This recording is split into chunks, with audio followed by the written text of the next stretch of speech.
آج جس موضوع پہ میں نے بات کرنی ہے وہ بڑا سینسٹیو اور بڑا اہم ٹاپک ہے. ہم نارملی اپنی زندگی میں بہت ساری چیزوں کی حفاظت کرتے ہیں. چیز جتنی قیمتی ہوتی ہے اس کی حفاظت بھی ہم اس قدر زیادہ کرتے ہیں. نارمل سا موبائل جیب میں ہو تو فکر نہیں ہوتی، قیمتی موبائل ہو تو بندہ ہر تھوڑی دیر بعد ہاتھ لگا رہا ہوتا ہے جیب میں، ہے نا. گاڑی قیمتی ہو تو بندہ لاک کر کے، بعض اوقات ڈرائیور کھڑا کر کے آتا ہے. پیسے تھوڑے سے ہوں تو جیب میں رکھتا ہے، زیادہ ہو تو لاکر میں یا بینک میں رکھتا ہے. جتنی چیز قیمتی ہوتی چلی جاتی ہے، ہمارا کانشیس لیول بھی، جو ہمارا حفاظت کا ذہن بھی بڑھتا چلا جاتا ہے. ہماری زندگی میں ہماری نیکیوں کی، ہمارے اعمال کی کتنی اہمیت ہے، کبھی ریئلائز کیا آپ نے؟ اول تو شیطان ہمیں نیکیاں کرنے نہیں دیتا، وہ چاہتا ہی نہیں ہم نیکیاں کریں. اور اگر کوئی نیکیاں کر لیتا ہے تو پھر اب اگلا وار شیطان کا یہ ہوتا ہے کہ کسی طرح اس کی نیکی برباد کرا دی جائے، اس کی نیکی ڈیلیٹ کروا دی جائے. ذرا اس کو ایک میں آپ کو یوں سمجھے کہ صورتحال آپ کے سامنے رکھتا ہوں جس سے آپ کو یہ بات اور سمجھنے میں آسانی ہو جائے گی. پھر میں اپنے ٹاپک کی طرف آؤں گا کہ ایک شخص تھا اور اس کے یہاں بچی کی ولادت ہوئی. ماں باپ کے یہاں جب بچی پیدا ہوتی ہے تو ماشاءاللہ محبت بھی لوگ کرنے والے کرتے ہیں، اور پھر اس کی پلاننگ بھی کرتے ہیں کہ بچی جب بڑی ہوگی تو میں نے اس کی خیر خواہی کرنی ہے، اس کی شادی کرنی ہے. تو اس شخص نے سوچا کہ کیوں نہ میں اپنی بچی کی شادی کے لیے، اس کے اچھے مستقبل کے لیے کچھ پیسے جمع کروں. اس نے ایک گھر میں صندوق بنایا اور روزانہ کے، مثال کے طور پہ سمجھاتا ہوں کہ روزانہ کے 100 روپے یا 200 روپے وہ اس صندوق میں ڈالنے لگا. اس نے کہا 20 سال میں تو پتہ نہیں کتنے پیسے ہو جائیں گے، سارے کام آسان ہو جائیں گے. 100 روپے 200 روپے روز ڈالتا تھا. کبھی کبھی جی چاہتا تھا کوئی اچھی چیز خریدے، کوئی باہر کا کھانا کھائے، مگر کہتا نہیں، بچی والے پیسے ڈالنے. اپنے دل کو مارتا رہا اور پیسے ڈالتا رہا. 20 ایئرز، 20 سال گزر گئے، صندوق بھر گیا. اس نے سوچا صندوق تو بھر گیا ہوگا، اب بچی بھی بڑی ہو گئی، کہا اب تو اس کی شادی کرنی ہے. اور اب اس والد نے اس باکس کو کھولا، سارے گھر والوں کو جمع کیا کہ آؤ میری 20 سال کی جو جمع پونجی ہے آج اس کو مل کے کاؤنٹ کرتے ہیں، ہزاروں لاکھوں روپے ہوں گے. جیسی صندوق کھولا نا، اس کا دل ہل گیا کہ ہوا یہ تھا کہ صندوق لکڑی کا تھا، اس میں کہیں سے ایک سوراخ ہو چکا تھا، اور اس سوراخ سے دیمک اندر آئی اور اس کی 20 سال کی جو کمائی تھی وہ سارے نوٹ وہ دیمک کھا چکی تھی. مجھے صحیح بتائیں، اپنے آپ کو اس کی جگہ رہ کر سوچیں کہ جس نے 20 سال تک اپنے پیٹ کاٹ کر، اپنی خواہشوں کو مار کر اپنی بچی کے لیے پیسے جمع کیے، اور جب 20 سال بعد اس کو خرچ کرنے کا موقع آیا، اس کو تکلیف کتنی ہوئی ہوگی کہ یار سب ختم، اب میں کہاں سے لاؤں گا. یہ تکلیف یقیناً بہت زیادہ ہے. مگر میں آج جس ٹاپک پر بات کرنا چاہتا ہوں نا، دیکھیں 20 سال بعد بھی کسی سے پیسے تو ادھار لے سکتا ہے نا، دوبارہ کما سکتا ہے، کچھ نہ کچھ سولوشن کر سکتا ہے. مگر اس شخص کی مایوسی اور اس شخص کی تکلیف کا اندازہ کیجئے کہ جو شخص زندگی بھر نمازیں پڑھتا رہا، سردی میں اٹھ کے وضو کر کے نمازیں پڑھتا رہا، رمضان میں روزے رکھتا رہا، حج بھی کیے، زکاتیں بھی دی، بہت بار شیطان نے بہکانے کی کوشش کی، وہ لڑتا رہا شیطان سے کہ نہیں میں نے گناہ نہیں کرنے. اور جب اللہ کی بارگاہ میں قیامت کے دن پیش ہو تو اسے امید ہوگی کہ میرے پاس حج ہیں، عمرے ہیں، نمازیں ہیں، سجدے ہیں، تلاوت ہے، روزے ہیں. اور جب بارگاہ الہی میں اس کے نامہ اعمال کھولے جائیں اور اس کو کہا جائے کہ جاؤ تمہارے پاس کچھ بھی نہیں ہے، null and void, delete it. سوچئے اس دن اس کی شرمندگی، حسرت کا عالم کیا ہوگا. اس دن تو کوئی چانس بھی نہیں ہوگا نا کہ دوبارہ نیکیاں کر لے. ادھر تو دوبارہ کما سکتا ہے وہ شخص، مگر قیامت کے دن today is the time of action. Maula Ali فرماتے ہیں نا، یہ وقت زندگی میں عمل کر سکتے ہو، قیامت کا دن عمل کا نہیں، جزا کا دن ہوگا، فیصلے کا دن ہوگا. تو اس دن تو آپ کو صرف فیصلہ ہی ہونا ہے. تو اب پہلے ریئلائز کر لیجئے کہ یہ کتنا بڑا معاملہ ہے کہ اگر میرے اعمال ہی برباد ہو گئے. اب ہو سکتا ہے کسی کے ذہن میں سوال آئے کہ جناب یہ کون سی بات کر رہے ہیں کہ اعمال کیسے برباد ہو سکتے ہیں؟ نمازیں پڑھی ہیں، روزے رکھے ہیں، کوشش کر کے یہ اعمال کیے. آج کے دور میں نیکی کرنا بھی آسان نہیں ہے. یہی تو میں سمجھانا چاہتا ہوں آج کے بیان میں کہ آج کے دور میں واقعی نیکی کرنا اتنا آسان نہیں ہے. لیکن آپ اتنی مشکل سے نیکی کر بھی رہے ہیں، مگر اس کو سنبھال رہے ہیں کہ نہیں؟ اس کی حفاظت کر رہے ہیں کہ نہیں؟ اس کے بارے میں فکر مند ہے کہ نہیں؟ آپ کو پتا ہے کہ چور کیسے چوری کر کے جا سکتا ہے آپ کی نیکیوں کو؟ یہی میرا آج کا ٹاپک ہے. اور اب آپ دوبارہ ذہن میں سوال آ رہا ہوگا کہ بھائی بتائیں تو صحیح وہ کون سے اعمال ہیں کہ جن سے نیکیاں برباد. میں قرآن و حدیث سے آج آپ کے سامنے کچھ اعمال ایسے رکھوں گا، کچھ کام ایسے رکھوں گا کہ جس کو کرنے والے کے بارے میں فرمایا کہ اس کے اعمال برباد کر دیے جاتے ہیں. سب سے جس کو کہیں کہ اہم ترین معاملہ پتہ ہے کیا ہے؟ کہ انسان کا ایمان چھن جائے. جس کا ایمان چلا گیا نا، اب اس کا کوئی عمل اس کے کام نہیں آئے گا. چاہے اس کی زندگی سجدوں سے بھری ہوئی ہو، چاہے اس نے بہت نمازیں پڑھی ہوں، ساری زندگی روزے رکھے ہوں، ایمان نہیں تو کچھ بھی نہیں. اور یہ بات قرآن کہتا ہے. اللہ کا کلام کیا فرماتا ہے سنیے. رب کریم قرآن میں ارشاد فرماتا ہے وَمَن يَرْتَدِدْ مِنْكُمْ عَنْ دِينِهِ فَيَمُتْ وَهُوَ كَافِرٌ فَأُولَئِكَ حَبِطَتْ أَعْمَالُهُمْ فِي الدُّنْيَا وَالْآخِرَةِ وَأُولَئِكَ أَصْحَابُ النَّارِ هُمْ فِيهَا خَالِدُونَ. اب اس کا ترجمہ سنو. اور تم میں جو کوئی اپنے دین سے پھرے پھر کافر ہو کر مرے تو ان لوگوں کا کیا اکارت گیا, دنیا میں اور آخرت میں سب ضائع ہو گیا, اور وہ دوزخ والے ہیں, انہیں اس میں ہمیشہ رہنا ہے. ایک بات یاد رکھیے گا, یہ ہمیں بعض اوقات سمجھ نہیں آتی کہ یار بندہ مسلمان ہو کے کافر کیسے ہو سکتا ہے, ایمان والا ہو کے ایمان سے کیسے نکل سکتا ہے. یہ بات تو آپ کو پتا ہے نا کہ دنیا میں سب سے زیادہ جو تیزی سے مذہب پھیل رہا ہے وہ کون سا ہے؟ اسلام ہے. The most growing religion on earth. اس پوری کائنات میں سب سے تیزی سے الحمدللہ اسلام پھیل رہا ہے. لیکن یہ ون وے ٹریفک نہیں ہے کہ اگر کوئی مسلمان ہو سکتا ہے غیر مسلم تو مسلمان بھی اسلام سے خارج ہو سکتا ہے. ٹھیک ہے, ایک حدیث پاک سناتا ہوں تاکہ یہ بات اور کلیئر ہو جائے گی. حدیث پاک کا مضمون ہے, نبی پاک علیہ الصلوۃ والسلام نے فرمایا کہ اولاد آدم مختلف طبقات میں, مختلف کیٹیگریز میں پیدا کی گئی ہے. 4 کیٹیگریز, 4 قسم بیان کی نبی پاک نے. فرمایا ایک پہلی قسم وہ ہے کہ بعض مومن پیدا ہوتے ہیں, ایمان والی زندگی گزارتے ہیں, اور ان کا خاتمہ بھی ایمان پر ہوتا ہے. ہم اللہ سے دعا کرتے ہیں کہ اللہ اس کیٹیگری میں ہمیں شامل رکھے, کیونکہ اللہ نے مسلمان ماں باپ دیے, ایمان والی زندگی دی ہے, اللہ ایمان والی موت عطا فرمایا. لیکن سیکنڈ کیٹیگری نبی پاک نے فرمایا کچھ لوگ کافر گھرانے میں پیدا ہوتے ہیں, حالت کفر پر زندہ رہتے ہیں, اور حالت کفر پر ہی ان کی موت ہوتی ہے. بہت بڑی تعداد میں ایسے لوگ ہیں جو غیر مسلموں کے یہاں پیدا ہوتے ہیں, کفر والی زندگی گزارتے ہیں, کفر پر بھی مر جاتے ہیں. تیسری کیٹیگری سنو, اللہ کے نبی فرماتے ہیں کچھ لوگ کافر پیدا ہوتے ہیں, کافروں والی زندگی گزارتے ہیں, مگر ان کا خاتمہ ایمان پر ہو جاتا ہے نا. کئی لوگ جو مرنے جو دنیا میں مسلمان ہو رہے ہیں یہ کیا ہے؟ کافر تھے نا, غیر مسلم تھے, کلمہ پڑھا مسلمان ہو گئے. بڑی اچھی بات ہے. مجھے ایک واقعہ یاد آ گیا. ہانگ کانگ میں دعوت اسلامی والے جو تھے وہ ہمارے مبلغین کسی مریض کی عیادت کے لیے ہاسپٹل میں گئے. دعوت اسلامی کے تو طریقہ کار میں بھی شامل ہے اور ہمیں بھی جانا چاہیے, مریض کی عیادت سنت ہے. تو وہ لوگ وہاں عیادت کرنے گئے تو برابر میں بستر پر ایک 70 سال کا ہانگ کانگ میں ایک بوڑھا شخص غیر مسلم وہ بھی لیٹا ہوا تھا, علاج کروانے آیا تھا. جب وہ واپس جانے لگے اس نے اشارہ کیا ذرا ادھر آئیے گا. وہ ادھر گئے تو کہا تم لوگ کون ہو؟ چہرے پہ داڑھی تھی, سر پہ امامہ تھا. کہا مسلمان ہیں. کیوں آئے تھے؟ کہا ہمارا ایک دوست ہے وہ بیمار تھا, اس کو دیکھنے آئے تھے. اچھا مسلمان کیا ہوتا ہے, اسلام کیا ہوتا ہے؟ 7, 8, 10 منٹ بات چیت ہوئی. اسلامی بھائیوں نے اس کو دعوت دی کہ آپ بھی مسلمان ہو جائیں.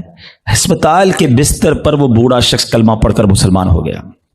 مگر اس سے بڑھ کر جو جس کو کہتے ہیں نا ایمان افروز بات یہ تھی کہ اگلے چند گھنٹوں بعد اس کا انتقال بھی ہو گیا.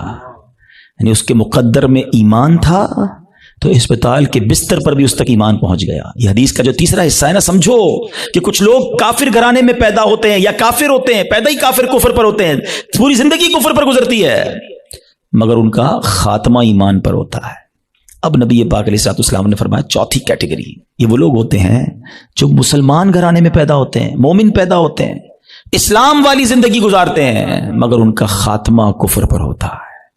یہ چوتھی کیٹیگری ڈرانے والی ہے. اس سے سمجھنا ہوگا کہ ہمارے پاس کوئی گارنٹی نہیں کہ میں ایمان سلامت لے کر جاؤں گا. ایک بڑی پیاری حدیث بچے کو یاد ہے, انما الاعمال بالنیات, ہے نا, اعمال کا دار و مدار نیتوں پر. ایک اور حدیث ہے انما الاعمال بالخواتیم, اعمال کا دار و مدار خاتموں پر ہے. خاتمہ ٹھیک ہونا ضروری ہے. ہم اس کی تو میں سے بہت ساروں کو تو فکر ہی کوئی نہیں کہ یار اچھا اس کی بھی فکر کرنی ہے, اس پر بھی کوئی بات کرنی ہے, اس کی بھی کوئی سیکیورٹی کرنی ہے. سوچئے نا. اچھا پھر اب یہ حدیث آپ نے سن لی, قرآن کی آیت سن لی, صحابہ نے بھی سنی, اولیاء نے بھی سنی, خود نبی پاک کا ایٹیٹیوڈ کیا تھا. اللہ کے حبیب علیہ الصلوۃ والسلام کی بڑی مشہور دعا ہے, یا مقلب القلوب ثبت قلبی علی دینک, اے دلوں کو پھیرنے والے میرے دل کو اپنے دین پر ثابت قدمی عطا فرما. اللہ کے نبی دعا کر رہے ہیں جن کے صدقے ہمیں دین ملا ہے. ہم تو نعت میں پڑھتے ہیں نا, تیرے صدقے میں آقا سارے جہاں کو دین ملا. وہ آقا دعا کر رہے ہیں کہ اے اللہ میرے دل کو تیرے دین پر ثابت قدمی عطا فرما. ہمارا کیا حال ہونا چاہیے؟ ہمیں ہر وقت کی فکر ہونی چاہیے. اگر نوبڈی کیئر اباؤٹ اٹ, بات بھی نہیں کرتا کوئی. اعمال کو بچانے کے لیے سب سے پہلے ایمان کو بچانا ہوگا. اچھا اب دوسرا سوال آتا ہے کہ ٹھیک ہے حضرت سمجھ آ گیا کہ ایمان کی حفاظت کی فکر کرنی چاہیے, ایمان بڑی سینسٹیو چیز ہے. اب یہ بھی بتائیے کہ ایمان چلا کس چیز سے جاتا ہے؟ ہاں یہ اہم کوسچن ہے کہ ایمان سے بندہ خارج کیسے ہو سکتا ہے. اچھا پھر شیطان ہے نا, ابھی بھی ہو سکتا ہے کسی کے ذہن میں یہ بات ڈال رہا ہوگا, یار کیسی عجیب سی بات کر رہے ہیں مولانا صاحب, 50 سال کا تو ہو گیا, 60 سال کا ہو گیا, ساری زندگی کلمہ پڑھا اور اب ایمان سے بھی جا سکتا ہوں. جناب یہ بات پہلے سمجھنی ہوگی. میں آپ سے ایک سوال کرتا ہوں, 70 سال کوئی بے ایمان رہا, غیر مسلم رہا, صدق کے دل سے کلمہ پاک پڑھے, مسلمان ہو جائے گا, ایمان میں داخل ہو جائے گا؟ ایک جملہ ہی ہے نا, مگر دل سے کہا. 70 سال کی کفر کی زندگی ایک طرف, ایمان میں آتے ہی پچھلے گناہ بھی معاف ہو جاتے ہیں.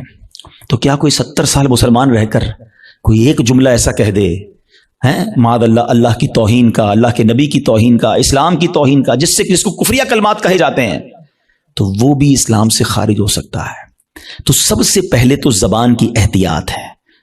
Think before you talk. بات کرنے سے پہلے سوچو میں کیا بول رہا ہوں, یہ کہیں اس گفتگو میں میرا ایمان تو غارت نہیں ہو جائے گا. تو آج یہ خیال ہی نہیں ہے. اب اس میں بڑی بڑی سازشیں ہوئی ہیں. فلموں کے گانے ایسے بنائے گئے, کامیڈی شو ایسے بنائے گئے, یہ کامیڈینز یا فلموں کے گانے یا جناب دوستوں میں ہنسی مذاق, کبھی دوزخ کا مذاق, کبھی جنت کا مذاق, کبھی معاذ اللہ فرشتوں کا مذاق. ہماری لمٹ ہے, ہم مسلمان ہیں, ہماری باؤنڈری ہے. لوگ کہتے ہیں ریڈ لائن ہوتی ہے. بھائی ریڈ لائن مسلمان کی یہ ہے کہ وہ ان باتوں پر گفتگو نہیں کر سکتا, اس کا مذاق نہیں اڑا سکتا. ایک حد ہے ہماری نا, ہم جو چاہیں منہ میں بول دیں گے. دنیا میں کئی ایسے ملک ہیں جہاں کسی ادارے کے خلاف بات نہیں ہو سکتی, کسی پرسنالٹی کے خلاف بات نہیں ہو سکتی, ہم اس کو فالو کرتے ہیں. مگر ہم اسلام کے بارے میں, دین کے بارے میں جو منہ میں آیا کہہ رہے ہوتے ہیں. تو یاد رکھیں, شیطان تو چاہتا یہی ہے. الٹیمیٹ گول پتہ ہے شیطان کا کیا ہے؟ کہ میں اور آپ غیر مسلم ہو کر قبر میں جائیں. وہ مرنے سے پہلے بھی آتا ہے, آخری وقت بھی بندے کے پاس آتا ہے کہ کسی طرح اس کا ایمان چھین لوں. اتنا خطرناک دشمن ہے وہ ہمارا, اور ہم سکون کی نیند سو رہے ہیں, ہمیں فکر ہی کوئی نہیں ہے. پھر دوسرا جو ایک پرابلم ہے جس کی وجہ سے ایمان برباد ہو سکتا ہے, وہ ہے گناہوں کی عادت. روایتوں میں آتا ہے کہ جب بندہ ایک گناہ کرتا ہے نا, اس کے دل پر ایک سیاہ نقطہ لگ جاتا ہے, اور جب وہ بار بار گناہ کرتا ہے تو وہ ایک نقطہ ایک وقت آتا ہے کہ پورا دل ہی کالا ہو جاتا ہے. جب دل کالا ہو جاتا ہے تو اس پر نصیحت کی بات ہی اثر نہیں کرتی ہے. پھر شیطان کے لیے بڑا آسان ہوتا ہے اس کا ایمان چھیننا. میں آخری بات اس موضوع پہ کر لوں تاکہ اگلے عمل کی طرف جاؤں, ورنہ یہی ایک ٹاپک ایسا ہے کہ میں پورا بیان اس پر کروں, اور کرنے چاہیے ایسے بیانات کہ ایمان کی حفاظت کی فکر بہت ضروری ہے. کہ اب آپ غور کریں, شیطان جو ہے نا, میں نے جیسے بتایا کہ وہ ہمارا پکا دشمن ہے اور ہمیں آخری وقت میں ہمارا ایمان چھیننا چاہتا ہے. اب ایک شخص ہے جو روزانہ شیطان سے ہار جاتا ہے. شیطان صبح اٹھنے لگتا ہے, شیطان کہتا ہے نہیں فجر نہیں پڑھنی, سو جا, رضائی اوڑی اور سو گیا. صبح ہوئی نہیں اور شیطان جیت گیا. فائٹ ہوئی, شیطان جیت گیا. دوپہر ہوئی, ظہر نہیں پڑھنے دی, شیطان جیت گیا. مارکیٹ میں گیا, بے پردہ عورت گزری, شیطان نے کہا دیکھ لے, دیکھ لیا, شیطان جیت گیا. موبائل اٹھایا, حرام دیکھ لے, بری ویب سائٹ دیکھ لے, دیکھ لی, شیطان جیت گیا. کاروبار کرنے لگا, شیطان نے کہا جھوٹ بول دے, جھوٹ بولا, شیطان جیت گیا. دھوکہ دے دے, دھوکہ دیا, شیطان جیت گیا. سود کما لے, سود کا کام کیا, شیطان جیت گیا. جس سے روز شیطان جیت رہا ہے, مرنے سے پہلے والی جو فائٹ ہوگی ادھر بھی تو شیطان آئے گا نا اس کو سمجھانے کے لیے کہ ایمان درست نہیں ہے, مسلمان درست نہیں ہے, اللہ کا کلمہ مت پڑھ. جو روز شیطان کی مان رہا ہے, کہیں مرنے سے پہلے بھی مان گیا تو اس کا کیا بنے گا؟ تو روز شیطان کی ماننے والے کے بارے میں یہ ڈر ہے کہ مرنے سے پہلے اس کا ایمان چھین لیا جائے گا. اور جو روز شیطان کو ہرا رہا ہے, سردی کے دن ہے, جی چاہتا ہے نہ اٹھوں, شیطان کہتا ہے سو جا, کہتا نہیں میں رحمان کا بندہ ہوں, شیطان کا بندہ نہیں. وہ فجر ادا کرتا ہے, شیطان کو ہراتا ہے. شیطان کہتا ہے حرام دیکھ, وہ نہیں دیکھتا, شیطان کو ہراتا ہے. شیطان کہتا ہے حرام کما, بڑے پیسے اس کام میں, وہ کہتا ہے نہیں حرام مجھے نہیں چاہیے. شیطان کو ہراتا ہے, بے پردگی سے اسے بچاتا ہے, وہ لڑتا ہے شیطان سے روزانہ. یہ فائٹ ساری زندگی رہے گی, یاد رکھو. اور جو روز شیطان سے لڑ رہا ہے نا, انشاءاللہ جب مرتے وقت شیطان اس کا ایمان چھیننے آئے گا نا, وہ ادھر بھی شیطان کی نہیں مانے گا, کلمہ پڑھ کر قبر میں چلا جائے گا. ہم بھول جاتے ہیں, وہ نہیں بھولتا. ہم سوتے ہیں, وہ نہیں سوتا. وہ جاگ رہا ہے, وہ ہم پر حملے کر رہا ہے, باریک حملے کرتا ہے. تو پہلی بات آج سمجھ جاؤ کہ ایمان سلامت لے کر قبر میں جانا یہ ہمارا الٹیمیٹ ٹارگٹ ہونا چاہیے ایٹ اینی کاسٹ. اگر ایمان میرے ہاتھ میں نہیں رہا تو میں تو گیا نا. تو ہمیں اس کی فکر بھی کرنی ہے, اس کے لیے دعائیں بھی کرنی ہیں. ہماری نمازوں میں, ہماری دعاؤں میں یہ شامل ہونا چاہیے. آپ بزرگوں کی دعائیں تو پڑھیں نا, نبی پاک کی دعائیں پڑھیں. ایمان کی سلامتی کا وہاں آپ کو ذکر ملے گا, ایمان کی حفاظت کا ذکر ملے گا. ہماری دعا کیا ہے؟ یا اللہ کاروبار میں برکت دے دے, صحت میں برکت دے دے, بڑا بنگلہ مل جائے, نوکری مل جائے. میں نہیں کہتا اللہ سے مت مانگو, اللہ کے سوا کس سے مانگیں گے, مگر آخرت بھی تو مانگو نا. ہیں قرآنی دعاؤں کو پڑھیں, اللہم ربنا آتنا فی الدنیا حسنا, مگر فوراً کیا ہے وفی الآخرۃ حسنا, پھر آگے وقنا عذاب النار, اب میں عذاب جہنم سے بھی بچا. تو اللہ کرے کہ ہم اپنے ایمان کی حفاظت کی فکر کرنے والے بن جائیں. ایک اور عمل اللہ اکبر وہ اتنا عام ہو گیا ہے کہ جس کی وجہ سے بھی اعمال برباد ہوتے ہیں, اور وہ عمل کیا ہے؟ حدیث پاک سناتا ہوں. اللہ کے حبیب علیہ الصلوۃ والسلام فرماتے ہیں, اور وہ عمل یہ ہے کہ بندہ کسی سے حسد کرے.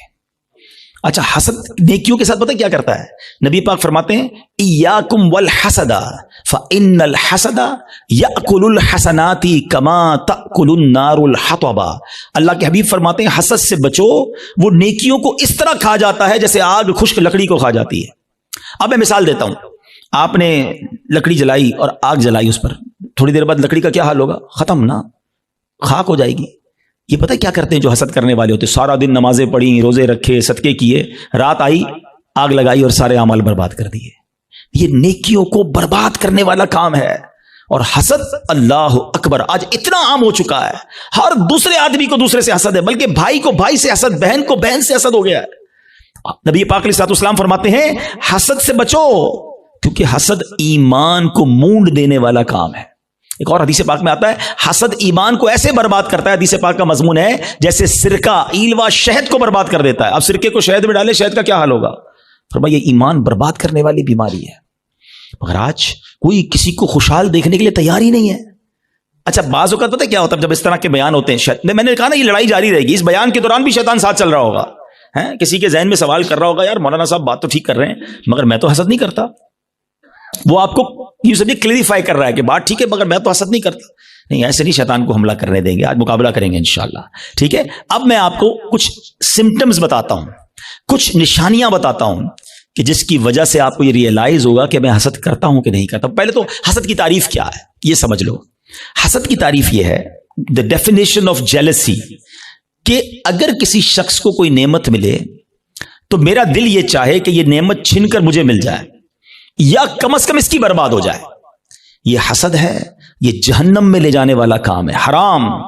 حسد کی ایک جائز صورت بھی ہے, اس کو حسد نہیں کہتے, اس کو ہماری اردو زبان میں رشک کہتے ہیں, عربی میں غبطہ کہتے ہیں. وہ کیا ہے کہ جب کسی کو نعمت ملے تو بندہ کہے یا اللہ اس کو دیے مجھے بھی دے دے. اس میں کوئی حرج نہیں ہے, یہ اچھی بات ہے, اس میں جائز ہے یہ. لیکن جو دوسری والی سائیڈ ہے وہ بہت زیادہ بڑھ گئی ہے. ٹھیک ہے, پہلے تعریف پتہ چل گئی, اب کچھ نشانیاں بتاتا ہوں, چیک کر لیتے ہیں. اگر ٹھیک ہے میرے اندر نہیں تو پھر صحیح ہے, پھر تو اللہ کا شکر ہے میرا دل صاف ہے. اگر گڑبڑ ہے تو پھر علاج بھی بتاؤں گا. اب پہلے تو لیبارٹری ٹیسٹ کر لیتے ہیں ایک دوسرے کا. چیک کیجئے آپ کی لائف میں کوئی ایسا ہے. اچھا, یہ ایک اور پہلے بات بتا دوں, حسد جو ہے نا ہوتا ہی اس سے جس کو ہم جانتے ہیں, جس سے تعلق ہوتا ہے. جس سے تعلق نہیں اس سے حسد نہیں ہوتا. ہمیں فیصلہ آباد میں رہ کر برازیل کے کسی شخص سے حسد نہیں ہو سکتا, ہم جانتے ہی نہیں اس کو, پتہ نہیں کیا کر رہا ہے. حسد کس سے ہوگا؟ یا تو کسی دوست سے ہوگا, یا کسی رشتہ دار سے ہوگا, یا اپنی فیلڈ کے کسی بندے سے ہوگا. آپ کاروبار کرتے نا, کسی کاروباری اپنے کسی کاروباری سے ہو جائے گا, اپنے کسی رشتہ دار سے ہو جائے گا, اپنے کسی دوست سے, اپنے کسی قریب پڑوسی سے ہو سکتا ہے, جس کے ساتھ آپ کا انٹریکشن ہے نا, آپ اس سے حسد کر سکتے ہیں. اب چیک یہ کرنا ہے کہ میں کسی سے حسد کرتا ہوں کہ نہیں. ٹھیک ہے, میں نے آپ کو باؤنڈری بتا دی ہے. اب میرا لیبارٹری ٹیسٹ کہہ لیں, مدنی لیبارٹری ٹیسٹ کرتا ہوں. اب میں آپ کو 2-3 ایگزامپلز بتاتا ہوں. اپنے آپ سے خود ہی سوال کریں, مجھے جواب نہیں دینا, آپ نے اپنے آپ سے ہی سوال کرنا ہے. پہلا سوال, دنیا میں کوئی ایک بندہ ایسا ہے, یا عورت بھی ہو سکتی ہے, رشتہ دار بھی ہو سکتی ہے, کہ یار جب بھی اسے کوئی خوشی ملتی ہے نا, نعمت ملتی ہے, ترقی ملتی ہے, دولت ملتی ہے, شہرت ملتی ہے, تو مجھے پرابلم ہوتا ہے, مجھے مزہ نہیں آتا. پہلا سوال, اپنے دل میں جواب رکھیے گا, مجھے بس بتائیے گا. دوسرا سوال, کوئی ایسا ہے کہ جب اس کی تعریف میرے سامنے ہوتی ہے تو مجھے ذرا بھی مزہ نہیں آتا. میں کہتا ہوں کوئی اور بات کرو نا یار, اس کا ذکر کیوں کر رہے ہو؟ ایسا ہوتا ہے نا کبھی کبھی ہمارے سامنے کسی کی تعریف کرتے ہیں, وہ بھائی نہیں یار ان کا کاروبار بہت آگے بڑھ گیا, یار وہ تو بڑے مشہور ہو گئے, ہاں ان کو تو بڑے لوگ عزت دیتے ہیں, یار اس کی بات چھوڑو, یار کوئی اور بات کرو. اگر کوئی ایسا ہے کہ اس کے بارے میں جب مجھ سے کوئی بات کرتا ہے اور یہاں پین فیل ہوتا ہے, میں بات بدلتا ہوں. دس از دا سیکنڈ کوسچن. ٹھیک ہے, یہ دوسرا ٹیسٹ ہے. اب تیسرا ٹیسٹ ہے, کوئی ایسا ہے کہ جب اس کا نقصان ہو جائے, بدنام ہو جائے, اس کا پیسہ برباد ہو جائے, معاذ اللہ اس کی فیکٹری میں آگ لگ جائے, اس کا گھر تباہ ہو جائے, یا اس کے گھرانے میں کوئی جھگڑا ہو جائے, اس کی فیملی تتر بتر ہو جائے, تو اندر ہی اندر خوشی ہوتی ہے, ہاں یار اب مزہ آیا, ہاں میں تو چاہتا یہی تھا یہ برباد ہو جائے. These are the 3 symptoms. یہ 3 سوال ہیں آپ سے, جواب مجھے کوئی نہ دے, اپنے دل سے پوچھو. اگر کسی کے بارے میں ان تینوں میں سے کوئی ایک بھی کیفیت ہے نا, تو پھر حسد اور کس کو کہتے ہیں؟ جناب آپ بیمار ہو چکے ہیں, ڈاکٹر کہتا ہے نا آپ کے ٹیسٹ کے بعد شوگر ہو گئی ہے بھائی, بلڈ پریشر ہو گیا, اب ہن احتیاط کرو, تو تسی ہن احتیاط کرو, تواڈے دل وچ حسد آ گیا ہے. اگر ان تینوں میں سے کوئی ایک بات کا جواب ہاں میں آ رہا ہے, اور کوئی بندہ یا کوئی رشتہ دار عورت یا فیملی کا کوئی ممبر ذہن میں آ رہا ہے, آپ کو پتا ہے اتنا مکار ہے شیطان, بہن کو بہن سے حسد کرا دیتا ہے. کیسے؟ ایک بہن خوشحال ہے اپنے سسرال میں, دوسری بیچاری غریب ہے, اب اس کے دل میں ڈال دے گا یہ ترقی کر رہی ہے, میں پیچھے رہ گئی, برباد. نیکیاں اچھا جس سے حسد کر رہے ہیں نا, ہم اس کا بگاڑ کچھ نہیں سکتے. ایک اور بات سن لینا, آج حسد اتنی خطرناک بیماری ہے کہ حسد ہو گیا تو جل خود ہی رہا ہوں میں, اس کا کچھ نہیں بگڑ رہا, وہ ترقی کیے جا رہا ہے, نہ رات کو نیند آ رہی ہے, اسی کے بارے میں سوچی جا رہا ہوں, دل الگ جل رہا ہے. قیامت کی آگ تو الگ ہے, ابھی سے دل جل رہا ہے. یہ اتنی خطرناک بیماری ہے. حسد کے دنیاوی سمٹمز بتاؤں آپ کو, ہمیں بہت سارے لوگ ملتے ہیں, آ کر کان میں کہتے ہیں, کبھی پرچی دیتے ہیں, نیند نہیں آتی, سکون نہیں ہے, میں سوچتا بہت ہوں. جس کو بھی یہ پرابلم ہے نا, چیک کر لے اس نے کسی نہ کسی کا حسد پالا ہوا ہے, کیونکہ وہ ترقی کیے جا رہا ہے, تمہاری نیند اڑتی جا رہی ہے, تم سوچتے ہی اس کے بارے میں ہو. پرابلم ہوتی ہے یار, ایک اور فیکٹری, ایک اور بنگلہ لے لیا, ایک اور کوٹھی لے لی, ایک اور گاڑی لے لی. ارے بھائی لے لی تو تمہیں کیا پرابلم ہے؟ اتنی خطرناک یہ بیماری ہے کہ چین نہیں لینے دیتی بندے کو. یہ سوچئے گا, یعنی اس کے دنیاوی نقصان بھی ہے نا, میں اپنی فیملی سے ڈسٹرب ہو گیا, میں اپنی لائف سے ڈسٹرب ہو گیا, کیونکہ میں نے کسی کا حسد دل میں پال لیا. یار اس کو تو میرے محلے میں کوئی نہیں جانتا تھا, آج یہ پوری دنیا میں پاپولر ہو گیا, اس کو اتنی عزت کیسے مل گئی, میں بھی تو ایک. اچھا یہ پتہ ہے صرف عام لوگوں میں نہیں, یہ علماء میں حسد ہو جاتا ہے, نعت خوانوں میں آپس میں حسد ہو جائے گا. جو جس فیلڈ کا ہوگا نا, ہم جس فیلڈ کے, ہمیں اپنی فیلڈ والے سے حسد ہو سکتا ہے. اچھا اس کا بیان اتنا اچھا ہو گیا, اس کی آواز اتنی اچھی ہو گئی. شیطان مردود, کہ کوئی خوبصورت ہوتا ہے اس سے حسد ہو جاتا ہے. بہت ساری چیزوں سے حسد ہوتا ہے, دولت سے, شہرت سے, خوبصورتی سے, طاقت سے, اقتدار سے, کوئی بھی نعمت ملے. اچھا اب سمر ٹیسٹ ہو گیا, لیبورٹری ٹیسٹ کا رزلٹ اپنے پاس ہی رکھیے گا, ٹھیک ہے. اب خدا نہ خواستہ میرے کسی بھائی کو اگر حسد ہو گیا ہے تو اس کو کلیریفائی کرنے کا طریقہ بھی بتا دیتا ہوں, اس کا علاج بھی بتا دیتا ہوں. اس کا علاج یہ ہے کہ سب سے پہلے تو آپ یہ ریئلائز کریں کہ مجھے حسد کس سے ہوا ہے. اچھا حسد کس سے ہوا اور کیوں ہوا ہے؟ کسی کے مال سے ہو جاتا ہے, کسی کی خوبصورتی سے ہو جاتا ہے, کسی کی شہرت سے ہو جاتا ہے, واٹ ایور, کوئی ریزن ہوگا نا, وہ ریزن پہلے آپ ریئلائز کر لیں. پہلا طریقہ یہ ہے, پہلا علاج یہ ہے کہ آپ اللہ سے دعا کریں کہ اللہ میرے دل کو حسد سے پاک کر دے, میرے دل کو گندگی سے پاک کر دے, دل کی ساری بیماریوں سے پاک کر دے. ایک تو دعا ہے, اللہ کریم ہے, قبول فرما لے گا تو دل پاک ہو جائے گا. دوسرا, دعا میں اس بندے کو بھی شامل کر لیں کہ اللہ اس کے مال میں اور برکت دے دے. اگر وہ اس کے حسن سے پرابلم ہے, اللہ اس کے حسن میں اور برکت دے دے. اس کی شہرت سے پرابلم ہے, اللہ اس کی شہرت میں اور برکت دے دے. ہاں ہے یہ تھوڑا مشکل, یہ اینٹی بائیوٹک ہے نا, علاج ہو رہا ہے نا. اب آپ جب کسی کے لیے دعا کریں گے نا, یا اللہ اس کے مال میں اور برکت دے دے, اور تھوڑے دنوں بعد آپ کو کوئی بندہ آ کے بتائے گا یار اس کی ایک اور فیکٹری لگ گئی, تو آپ کہیں گے میں بھی تو دعا کرتا تھا, لگنی تھی فیکٹری. تیسرا طریقہ ایک اور ہے حسد سے نکلنے کا, کہ جس سے حسد ہوا ہے نا اس کو تحفہ دے. حدیث پاک کا مضمون ہے تحفہ دو محبت بڑھے گی. ہاں لیکن یہ بتا کے مت دینا کہ بھائی تیرے سے حسد ہو گیا تھا, تحفہ لے کر آئے ہوں, مولانا صاحب نے کہا, اور گل خراب ہو جائے گی. تو بتانا نہیں اس کو, ہاں بتانا چلے اس کو. اچھا ایک بات اور سمجھ لو آپ, جس سے حسد ہوا ہے نا اس کو کوئی پرابلم نہیں ہے, پرابلم مجھے ہے, ٹھیک مجھے ہونا ہے. اس کو تو شاید نیکیاں مل رہی ہوں گی اگر کوئی اس کے بارے میں غیبت کر رہا ہے, بدگمانیاں کر رہا ہے. ہمیں اپنا علاج کرنا ہے, میرے اعمال بڑے تھوڑے ہیں. وہ شاعر کہتے ہیں نفس بدکار نے دل پر یہ قیامت توڑی, عملے نیک کیا بھی تو چھپانے نہ دیا. ایک تو نیکی ہوئی نہیں, ہوئی تو بچائی نہیں. تو دو باتیں ہو گئی آج کے بیان میں, ایمان کی حفاظت اور اپنے آپ کو حسد سے بچانا ہے. ایک اور عمل بڑا خطرناک ہے اور اس کو شرک اصغر کہا گیا, اور وہ بڑا باریک ہے, شیطان کا ایسا خطرناک وار ہے کہ پتہ بھی نہیں چلنے دیتا, اور وہ ہے ریاکاری. اچھا ریاکاری کیا ہے؟ دکھلاوا. بندے کو بڑا جی چاہتا ہے یار میں نیکی کروں نا, پتا تو چلے میں نے کیا کیا ہے, یار کمال ہے, اتنا چندہ دیا اور کوئی اعلان ہی نہیں, اتنے سجدے کیے, پتہ ہی نہیں کسی کو کہ کمرے کے اندر جا کے کتنے نفل پڑھتا ہوں, تہجد پڑھتا ہوں. تو اب نیکی کر, پہلے تو مشہور تھا نیکی کر دریا میں ڈال, اب تو نیکی کر فیس بک پہ ڈال, ہر چیز سوشل میڈیا پہ ڈالنی ہے. تو یہ جو دل کی چاہت ہے نا اندر سے, یہ سمجھو یہ بڑا باریک وار ہے. اور احادیث میں ریاکاری کے بارے میں اس قدر شدید روایتیں ہیں کہ اللہ کے حبیب علیہ الصلوۃ والسلام فرماتے ہیں کہ جب لوگ اپنے اعمال لے کر آئیں گے نا اللہ کی بارگاہ میں, اگین وہی والی بات, باکس والی بات یاد ہے نا کہ باکس کھولا تو کچھ نہیں, ریاکار جب اللہ کی بارگاہ میں اعمال لے کر آئیں گے تو ریاکاروں سے کہا جائے گا ان کے پاس جاؤ جن کے لیے تم ریاکاری کرتے تھے، انہی سے جا کے اپنا اجر لے لو۔ اللہ فرمائے گا میرے پاس کچھ بھی نہیں ہے، لوگوں کو دکھانا تھا نا، جاؤ ان سے جا کے لے لو اجر۔ ہمارا کیا ہوگا اگر ہمارے روزے، ہمارے حج، ہمارے عمرے، ہمارے صدقے اگر یہ کہہ دیا گیا؟ اور یہ اتنا باریک وار ہے شیطان کا کہ پتہ بھی نہیں چلتا، کہیں نہ کہیں بہانے سے ہم سے وہ ریاکاری کراتا ہے۔ وہ مشہور حدیث آپ نے کئی بار سنی ہوگی کہ قیامت کے دن اللہ کی بارگاہ میں سب سے پہلے ایک شہید کا فیصلہ ہوگا۔ اس سے کہا جائے گا تو نے کیا کیا؟ اللہ فرمائے گا میں نے تجھے اتنی نعمتیں دی۔ وہ مانے گا یا اللہ ہاں مجھے نعمتیں ملی۔ حدیث کا خلاصہ ہے، اللہ فرمائے گا تو نے کیا کیا؟ کہ یا اللہ میں نے تیری راہ میں جہاد کیا، لڑتے لڑتے شہید ہو گیا، جان دے دی تیری بارگاہ میں۔ یعنی آپ سوچو یار، جان دینے سے بڑھ کر تو کچھ نہیں ہے نا۔ مگر اللہ کی طرف سے کیا ارشاد ہوگا؟ تو جھوٹا ہے، تو نے اس لیے یہ عمل کیا کہ تجھے بہادر کہا جائے، مجاہد کہا جائے، تجھے کہہ لیا گیا اے فرشتوں اس کو جہنم میں ڈال دو۔ شہید جہنم میں کیوں؟ نیت اللہ کی رضا کی نہیں تھی نا، شہرت کی تھی، لوگوں کو پتا چلے۔ اب اللہ کی بارگاہ میں ایک سخی لایا جائے گا۔ اے اللہ کی راہ میں خرچ کرنے والوں غور سے سنو، وہ سخی اللہ کی بارگاہ میں لایا جائے گا۔ اللہ فرمائے گا میں نے تجھے بہت مال دیا، کہے گا ہاں یا اللہ تو نے مال دیا مگر میں نے تیری راہ میں دل کھول کر خرچ کیا۔ میں خلاصہ کہہ رہا ہوں، میں نے تیری راہ میں دل کھول کر خرچ کیا۔ ارشاد ہوگا کہ تو جھوٹا ہے، تو نے اس لیے کیا کہ تجھے سخی کہہ لیا جائے۔ اے فرشتوں اس کو بھی اٹھا کر جہنم میں ڈال دو۔ دنیا میں سخی مشہور ہو گئے تھے نا، بس اب جہنم میں جاؤ۔ تیسرا، قرآن کا قاری لایا جائے گا، علم سکھانے والا لایا جائے گا۔ اللہ کہے گا تجھے اتنی نعمتیں دی؟ وہ کہے گا ہاں مولا نعمتیں ملی، میں تو لوگوں کو علم پڑھاتا تھا، تیرا دین پڑھاتا تھا، قرآن پڑھاتا تھا۔ فرمایا تو جھوٹا ہے، تو نے اس لیے کیا کہ تجھے عالم کہا جائے، قاری کہا جائے۔ اے فرشتوں اس کو بھی اٹھا کر جہنم میں ڈال دو۔ کبھی بھی سیٹسفائی نہ ہوا کریں، پلیز ٹرائی ٹو انڈرسٹینڈ۔ شیطان مردود پہلی کوشش یہ کرتا ہے ہماری نیکیاں نہ ہوں، اور دوسری کوشش یہ کرتا ہے کہ اچھا نیکیاں کر لی نا، اب اس کو نل اینڈ وائڈ کیسے کروں، ڈیلیٹ کیسے کرواؤں، ضائع کیسے کرواؤں۔ ادھر ہم مار کھا جاتے ہیں، ادھر ہم سوچتے ہی نہیں ہیں۔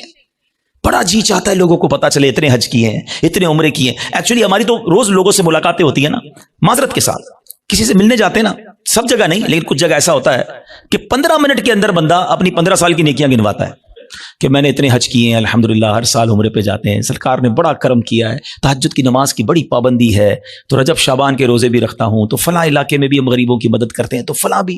بندہ کہ آئی صاحب کس نے پوچھا تھا یہ سب آپ سے؟ ہم نے تو طبیعت پوچھی تھی آپ کی، آپ نے طبیعت کے جواب میں پوری لسٹ نکال کے دے دی۔ اچھا اب ذرا میں چوٹ کرنے کے لیے کہہ رہا ہوں کہ جو بندہ 15 سال پرانا حج یاد رکھے ہوئے ہے، اس کو آج صبح جو جھوٹ بولا ہے وہ یاد ہے؟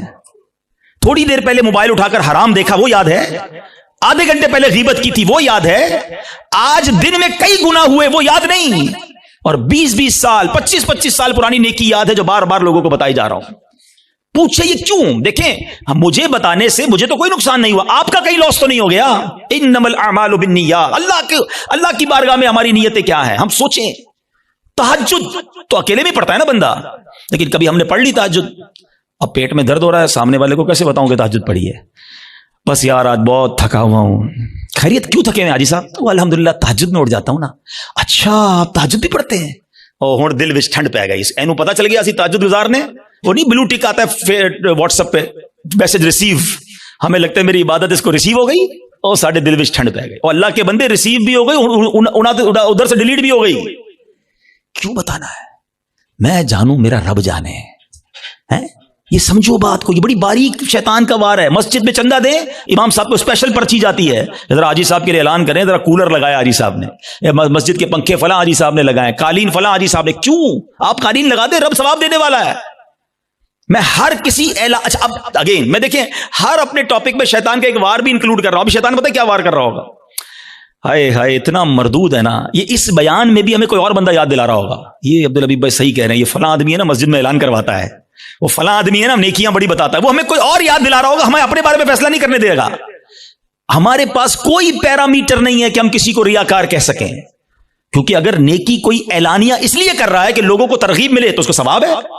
کیا ہے؟ انما الاعمال بالنیات۔ میں اپنے دل کو تو چیک کر لوں، ہم اپنے دل کو سب چیک کریں، رائٹ لیفٹ نہیں دیکھنا کہ میں جب اعلان کرنے کی سوچتا ہوں، میں جب واٹس ایپ یا فیس بک پہ لگاتا ہوں، میں جب دوستوں کو بتاتا ہوں قرآن اتنا پڑھا، تلاوت اتنی کی، بس یار آج آفس پہ غریب بندہ آیا تھا بڑا پریشان تھا، میں نے تو یار اس کو فوراً 25,000 روپے دے دیے، یہ کس لیے کہا؟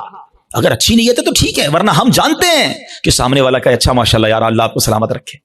پلیز شیطان کے وار کو سمجھو. میں نے آپ کے سامنے حدیث رکھی ہے کہ شہید جہنم میں جائے گا.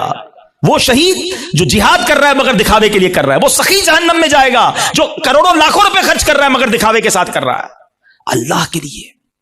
ایک چپتا ہوا سوال کر کے اگلے ٹاپک کی طرف جاتا ہوں. اپنے آپ سے میں بھی سوال کرتا ہوں, میں خود اپنے آپ سے بھی سوال کرتا ہوں.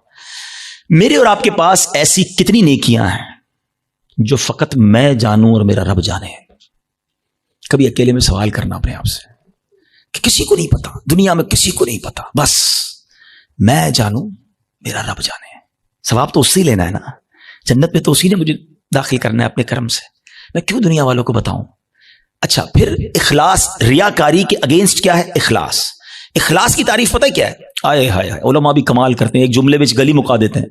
کہتے ہیں اخلاص کی تعریف یہ ہے جس طرح تم اپنے گناہوں کو چھپاتے ہو نا, اس طرح اپنی نیکیوں کو چھپاؤ. ہم میں سے کوئی چاہتا ہے میری خطائیں پتہ چلیں کہ میں نے کل کیا گناہ کیا, پرسوں کیا کیا؟ نہیں نہیں نہیں, کسی کو میری خطا نہیں پتہ چلنی چاہیے. ہم چھپاتے ہیں, مگر نیکیاں سب کو پتہ چلنی چاہیے. سمجھو اس وار کو شیطان کے. تیسرا عمل میں نے بتا دیا آپ کو, ریاکاری. چوتھا عمل جو اس سے ملتا جلتا ہی ہے, وہ بھی اعمال برباد کرنے والا عمل ہے, اور وہ ہے خود پسندی. انسان جو ہے نا اپنے اندر اپنے آپ کو بہت کچھ سمجھنے لگتا ہے. حدیث پاک میں آتا ہے خود پسندی 70 سال کے عمل کو برباد کر دیتی ہے. آئے ہائے, میں 70 سال نمازیں پڑھوں, 70 سال روزے رکھوں, صدقے خیرات کروں, اور ایک خود پسندی میرے سارے اعمال برباد کر دے. ایک بزرگ کے بارے میں آتا ہے, اپنے بچے کے ساتھ کہیں سفر پر جا رہے تھے. تو جب سفر پر جا رہے تھے تو سرائے خانہ آیا, رات کو سو گئے قافلے والوں کے ساتھ. باپ بیٹے اٹھے اور تہجد کی نماز پڑھی. جب تہجد پڑھی نا تو بیٹے نے ابو کو کہا, ابو یہ کیسے لوگ ہیں, سارے سوئے ہوئے ہیں, کوئی بھی نہیں اٹھا تہجد کے لیے. تو والد نے بیٹے کو بڑا کمال کا جواب دیا کہ بیٹا تو بھی سویا رہتا تو اچھا ہی تھا. سمجھ آئی بات؟ یہ جملہ بڑا کمال کا ہے. آپ تہجد پڑھ کر دوسروں کو حقیر سمجھنے لگے نا, اور اپنے آپ کو میں نے تہجد پڑھی, دیکھو یار یہ سب سو رہے ہیں. یہی تو خود پسندی ہے کہ اپنے آپ کو کچھ سمجھ رہے ہیں, اس کا اپنا ہی کمال سمجھ رہے ہیں, اللہ کی عطا نہیں سمجھ رہے اسے. خود پسندی نہیں آنی چاہیے. 70 سال کے عمل برباد کرنے والا میں نے عمل آپ کے سامنے رکھا ہے. اب میں آخری بات, ایسے بہت سارے اعمال ہیں لیکن ظاہر ایک بیان میں سارے تو نہیں ڈسکس کر سکوں گا نا. میں کوشش کروں گا یا کوشش کر رہا ہوں کہ وہ اعمال زیادہ ڈسکس کروں جو بہت زیادہ پینیٹریٹ کر گئے, وہ ہمارے درمیان آ چکے ہیں اور ہماری نیکیاں برباد ہو رہی ہیں اس سے. Try to understand, try to secure your good deeds. اچھے اعمال کو بچانے کی فکر کرو نا, ہے ہی تھوڑے, اور وہ بھی برباد ہو گئے تو بنے گا کیا میرا. اور اب وہ کیا ہے, وہ قرآن کہتا ہے, وہ کیا ہے, قرآن کہتا ہے یا ایھا الذین آمنوا لا تبطلوا صدقاتکم بالمن والاذی. اے ایمان والو اپنے صدقے باطل نہ کرو احسان جتا کر اور تکلیف دے کر. یہ بھی بہت بڑا مسئلہ ہے. اول تو کسی کے ساتھ بھلائی کرنی نہیں ہے, اور بھلائی کر لی اب ساری زندگی اسے احسان جتانا ہے. یاد ہے نا میں نے نوکری دلائی تھی, بھول تو نہیں گیا؟ چپل پہن کر آیا تھا میرے پاس, اب گاڑی والا ہو گیا, بھول تو نہیں گیا میرا احسان؟ تیری بہن کی شادی تھی, میں نے اس کا جہیز دلوایا تھا, بڑا آدمی ہو گیا لیکن یاد ہے نا میں نے تیرے کو لون دلوایا تھا. توبہ توبہ توبہ. سوچو کبھی زندگی میں احسان جتانے والے مت بننا. میری اور آپ کی اوقات کیا ہے؟ اگر میں نے کسی کے ساتھ بھلا کیا, میں نے اللہ کی راہ میں خرچ کیا تو یہ رب نے دیا نا. میں خدا کی قسم کئی بار یہ بیانات میں جملہ کہا ہے کہ یار جب بھی اللہ کی راہ میں دو نا, کسی غریب کی مدد کرو, کسی صدقے کی جگہ پر دو, مسجد میں دو, واٹ ایور, اللہ کی راہ میں خرچ کر کے اللہ کی بارگاہ میں ایک سجدہ بھی کیا کرو. اللہ تیری مہربانی, تو نے دینے والا بنایا, مجھے مانگنے والا نہیں بنایا ہے. آج میرا کوئی ملازم, میرا کوئی غریب رشتہ دار میرے دروازے پر آ کر کہے کہ بھائی جان میری بچی کی شادی ہے اور مجھے فرنیچر چاہیے, ہم احسان جتائیں گے؟ سوچو میں بھی کسی کے دروازے پر کھڑا ہو سکتا تھا, مجھے آج اللہ نے دیا ہے نا, اگر نہ دیا ہوتا تو میں بھی اپنی بچی کی شادی کے لیے کسی کے دروازے پر کھڑا ہوتا, میں بھی کسی دوست کے پاس جاتا کہ ماں ہاسپٹل میں اور علاج کے پیسے نہیں ہیں. یہ صرف میرے رب کی مہربانی ہے کہ لوگ میرے پاس آ رہے ہیں اور میں انہیں دے کر جتاؤں گا.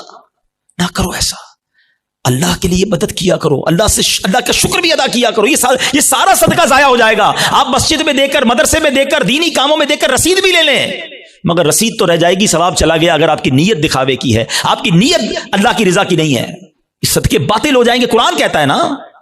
میں جب بھی یہ بات بیان کرتا ہوں مجھے ایک واقعہ یاد آ جاتا ہے کہ ایک بار میں ایک بزنس مین ہے ان کے گھر گیا, کافی بڑا ان کا بنگلو ہے. ہم بیٹھے تھے تو ان کا ملازم چائے لے کر آیا.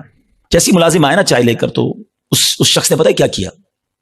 کہتا ہے یہ میرا ملازم ہے, میں نے اس کو گھر بنا کے دیا ہے, اس کی بچی کی شادی کرائی ہے. آپ یقین کریں میں اتنا اندر ہی اندر شرمندہ ہو گیا کہ یار یہ کیوں یہ باتیں مجھے بتا رہا ہے, اس بندے کا کیا حال ہو رہا ہوگا, اور وہ ملازم دل ہی دل میں کتنا رو رہا ہوگا کہ یار صاحب نے ایک بار میری مدد کی ہے, ہر مہمان کو سناتے ہیں. یہ کیوں کرتے ہیں ہم؟ آپ نے کر دیا ٹھیک ہے, آپ دوسروں کو بتا کر اسے ذلیل کریں گے. یہی تو قرآن کہہ رہا ہے کہ اے ایمان والو اپنے صدقے باطل نہ کرو, احسان جتا کر, ایذا پہنچا کر. ہم تکلیف پہنچاتے ہیں بعض اوقات, مدد بھی کرتے ہیں اور اس کو اتنے تانے دیتے ہیں کہ وہ بیچارہ شرم سے پانی پانی ہو جاتا ہے, غریب ہے کر کچھ نہیں سکتا. یہ کبھی بھی اپنے اندر عادت نہیں ہونی چاہیے. بلکہ سچی بات بتاؤں, ہمیں تو یہ بھی نہیں امید ہونی چاہیے کہ یار میں کسی کو صدقہ دوں تو یہ میرے لیے دعا کرے, میرا نام لے کے دعا. ہم بتائیں کہ عمرے پہ بھیجتے ہیں کسی کو, جاؤ عمرے پہ جانا, ہر چکر میں میرے لیے دعا کرنا. ہم تو ساتھ فیس بھی رکھتے ہیں, اتنے عمرے کرنا, امی کے نام پہ کرنا, ابا کا.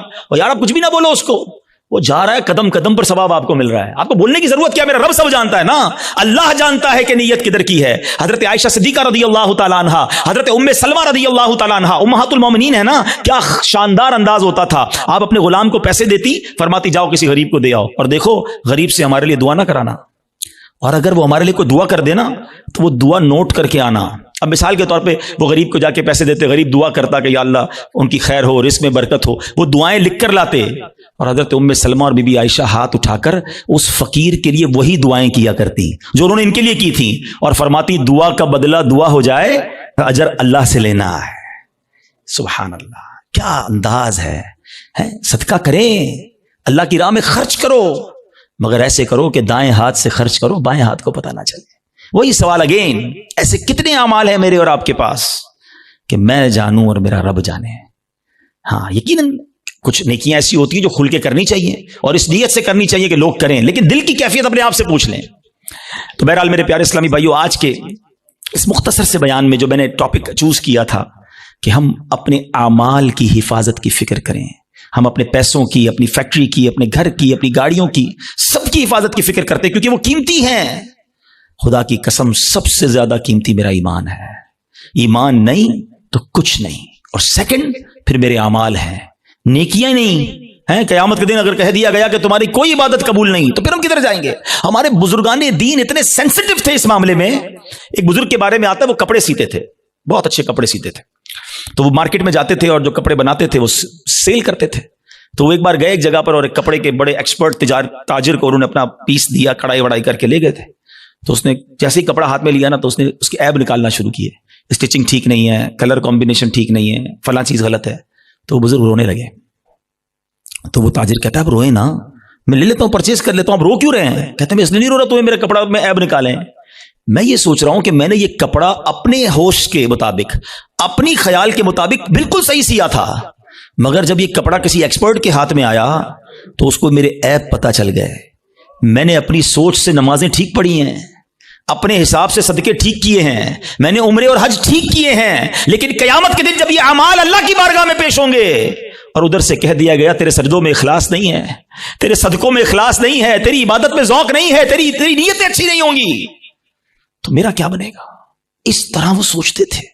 کبھی ہم نے نیکی کر کے یہ سوچا کہ یا اللہ نیکی بچی رہے, قبول فرما لے. ہم تو نیکی کر کے پھول جاتے ہیں, بھائی میں نمازی, میں حاجی, میں روزہ دار, میں صدقہ دینے والا. نہیں, پلیز سمجھو بات کو.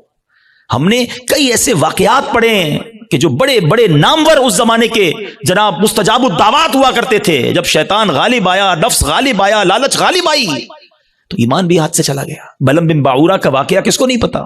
مستجاب الدعوات تھا وہ شخص, لیکن جب لالچ غالب آئی, شیطان کا داؤ چل گیا, حضرت موسیٰ کے خلاف ہوا, ان کے بارے میں بددعا کرنے لگا, اس کی زبان لٹک کر باہر آ گئی اور کفر پر اس پر خاتمہ ہوا. ہمیں ڈرنا ہے, دعائیں مانگنی ہیں, اور یہ خوف ہمیں صحابہ میں نظر آتا ہے. ہاں, سیدنا ابوبکر صدیق, حضرت عثمان غنی, حضرت مولا علی, be be Fatima, be be عائشہ رضی اللہ عنہ, ان کے واقعات تو پڑھیں. یہ تنکا اٹھا کر کہا کرتے تھے کاش میں تنکا ہوتا انسان نہ ہوتا. کیوں کہتے تھے کہ اللہ کی بارگاہ میں پیش ہوا اور وہاں میرا ایمان نہ چلا جائے, میرے اعمال برباد نہ ہو جائیں. تو بہرحال میرے پیارے اسلامی بھائیو, یہ فکر میں آج کے بیان میں پیش کرنا چاہتا تھا. حسد سے بچنا ہے, نیت کر لیں انشاءاللہ. ہم نے احسان جتانے سے اور دکھلاوے سے بچنا ہے, خود پسندی سے بچنا ہے, اور سب سے مین جو پہلا میرا ٹاپک تھا, ایمان کی حفاظت کی فکر کرنی ہے. ایمان کے ڈاکو گھوم رہے ہیں, یقین کریں, اور وہ ایسا ڈاکو ہے شیطان کے نظر بھی نہیں آتا. اور ڈاکو تو نظر آتے ہیں نا, پولیس والا آپ کھڑا کر لیں گے, آپ کو دل کے آگے پیچھے پہرے دار بٹھانے ہوں گے, پہرے دار کون ہے؟ آپ نے نماز پڑھ کے پہرے دار بٹھانا ہوگا، آپ نے کلمہ پاک کا ورد کرنا ہوگا. اچھا یہ بھی بڑا پرابلم ہے، سب کی تمنا کیا ہے؟ یا اللہ مرنے سے پہلے، مرتے وقت کیا نصیب کرنا؟ کلمہ نصیب کرنا. آج دن میں کتنی بار کلمہ پڑھا ہے؟ یہ چیک کرو نا. مرتے وقت سب کو کلمہ چاہیے، زندگی میں پڑھو نا. اور یہ بات بڑی عجیب بتانے جا رہا ہوں، ایک بزرگ کا جملہ میں بھولتا نہیں ہوں. وہ کہتے ہیں اپنی زبان کو کلمے کا عادی بناؤ تاکہ جس دن زبانیں بھاری پڑیں گی اس دن تمہاری زبان سے کلمہ جاری ہو جائے. موت کے وقت نا زبان بھاری ہو جاتی ہے، مگر ہم کئی ہفتے ہو گئے کلمہ نہیں پڑھا ہم نے. کتنی تسبیحاں پڑھی کلمے کی؟ روز کم از کم ایک تسبیح 100 بار کلمہ. اچھا آپ کو پتہ ہے حدیث پاک میں افضل الذکر کہا گیا، سب سے افضل اگر کوئی ذکر ہے تو وہ لا الہ الا اللہ محمد الرسول اللہ. پورا کلمہ پڑھیں یا کم از کم لا الہ الا اللہ کا ورد کریں اور آخر میں 3 بار محمد الرسول اللہ صلی اللہ علیہ وسلم پڑھ لیں تاکہ میری زبان کلمے کی عادی رہے. اور جو چیز عادی ہوتی ہے نا وہ پتہ کب نکلتی ہے؟ آخری بات چلیں، یہ بھی ایک بڑی دلچسپ بات بھی ہے اور اللہ کرے کہ میرے بیان سے کوئی یہ میسج لے جائے. انسان پر جب دھکا لگتا ہے نا، چوٹ لگتی ہے، مشکل وقت آتا ہے تو جو اندر اصلی ہوتا ہے نا باہر نکل آتا ہے. ٹھیک ہے، یہ اس کو میں آپ کو ایک ایگزامپل سے سمجھاؤں گا. ایک شخص تھا، بادشاہ کے پاس آیا، کئی زبانوں کا ماہر، ایکسپرٹ. اس کی زبان اتنی فلوئنٹ تھی کہ اس نے چیلنج کیا کہ میری اوریجنل زبان پہچان کے بتائیں. عربی بھی تو انگلش بھی تو اردو بھی تو فرینچ بھی، جس زبان میں بات کریں اس زبان میں وہ جواب دے اور بڑی فلوئنٹ جواب دے. کوئی نہیں پہچان سکا. ایک شخص آیا، کہتا بادشاہ سلامت مجھے تھوڑا ٹائم دے، میں اس کو پہچان لوں گا. کہا کیسے؟ کہا مجھے اس کے ساتھ ہی رکھ دیں اپنے محل میں. ان دونوں کو ایک ہی کمرہ دے دیا.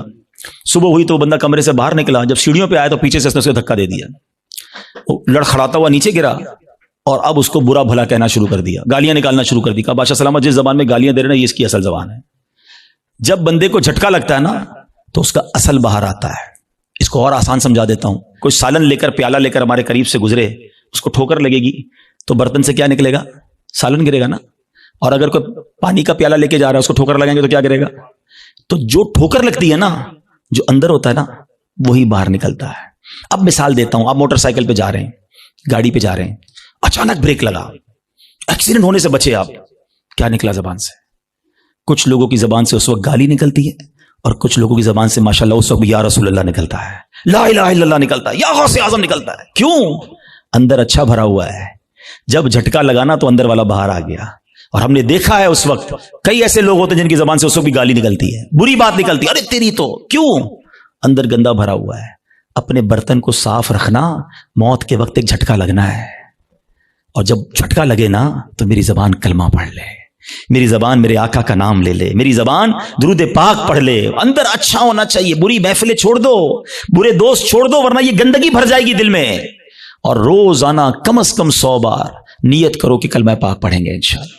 ہاں ابھی کلمے پڑھتے رہو تاکہ مشکل وقت جب آئے، جب سکرات کے وقت زبان بھاری ہو جائے تو میری زبان کلمہ پڑھنے والی بن جائے. تو انشاءاللہ کلمے کے عادی بن جاؤ اور ایسے دوستوں سے بچو، ایسی محفلوں سے بچو جہاں کفریہ باتیں کی جاتی ہیں. میرے رضا نے تو 100 سال پہلے کہہ دیا تھا کہ سونا جنگل، رات اندھیری، چھائی بدلی کالی ہے، سونے والو جاگتے رہیو، چوروں کی رکھوالی ہے. اور چور بھی کیسا ہے شیطان؟ آنکھ سے کاجل صاف چرا لے، یا وہ چور بلا کے ہیں، تیری گٹھڑی تاکی ہے اور تو نے نیند نکالی ہے. تیرا ایمان چھیننے آیا ہے اور تو سو رہا ہے، تجھے فکر ہی نہیں. تو بہرحال الحمدللہ دعوت اسلامی کے اس پیارے ماحول میں ہمیں ایسی سوچ دی جاتی ہے کہ ہم اپنے اعمال کی حفاظت کی فکر کریں، اپنے ایمان کی حفاظت کی فکر کریں. پہلے تو نیکیاں کرنی ہیں اور ضرور کرنی ہیں، مگر پھر اس کو بچانا ہے، اس کی سیکیورٹی کی فکر کرنی ہے. اور میں نے آج چند باتیں بتائیں. میں آخر میں ایک بک سجیسٹ کرنا چاہوں گا. ایک کتاب ہے جس کتاب سے میں نے آج بیان کیا، یہ بھی مکتبۃ المدینہ کی مہربانی ہے، دعوت اسلامی کی یقین کریں مہربانی ہے. اگر میں آپ کو کہوں یار حدیثیں جمع کرو اور ڈھونڈو اس میں کون کون سی چیزیں جو اعمال برباد کریں گی، ہم کہاں سے ڈھونڈیں گے؟ اللہ کی رحمت سے دعوت اسلامی والوں نے ایک پوری کتاب بنا دی ہے. ساری وہ حدیثیں اور قرآن کی آیتیں جمع کر دیں کہ جس میں نبی پاک نے اور اللہ کے پیارے کلام نے ہمیں بتایا کہ یہ وہ عمل ہے جو تمہاری نیکیاں برباد کر دیں گے. وہ کتاب لیں، اس کو پڑھیں. تو بہرحال آج انشاءاللہ یہ آپ نے اور میں نے عزم کر کے جانا ہے، اب شیطان کو نیکیاں نہیں برباد کرنے دوں گا. ایسے کیسے برباد کر دے؟ تو اتنی مشکل سے نیکی کماؤ اور میری برباد کر دے ایک جھٹکے کے اندر. آپ کے پیسے کو چھین لے کتنا برا لگتا ہے کہ یار میں آج سارا دن محنت کر کے اپنے بچوں کے لیے پیسے کما کے آؤں اور رات کو آؤں اور اپنے پیسوں کو آگ لگا دوں. کوئی نہیں کرنے دے گا. یہ ہم حسد کر کے نیکیوں کو آگ لگا دیتے ہیں. تو انشاءاللہ آج کے بعد اپنی نیکیوں کی حفاظت کریں گے انشاءاللہ، اور نیکیاں بڑھانے اور نیکیوں کی حفاظت کرنے کے لیے اللہ کی رحمت سے دعوت اسلامی کا ماحول آپ کے سامنے ہے، اس ماحول سے وابستہ رہیں، دعوت اسلامی کے اجتماعات میں آتے رہیں، مدنی چینل دیکھتے رہیں، اس طرح کے مزید بیانات سنتے رہیں گے تو انشاءاللہ آپ کو سیکھنے کو ملتا رہے گا انشاءاللہ عز و جل، اور مدنی قافلوں میں بھی سفر کریں۔ اللہ کریم ہم سب کا جمع ہونا اپنی بارگاہ میں قبول فرمائے۔ میرے اعمال کی اصلاح کرم سے کر دے۔ ویڈیو دیکھنے کا شکریہ۔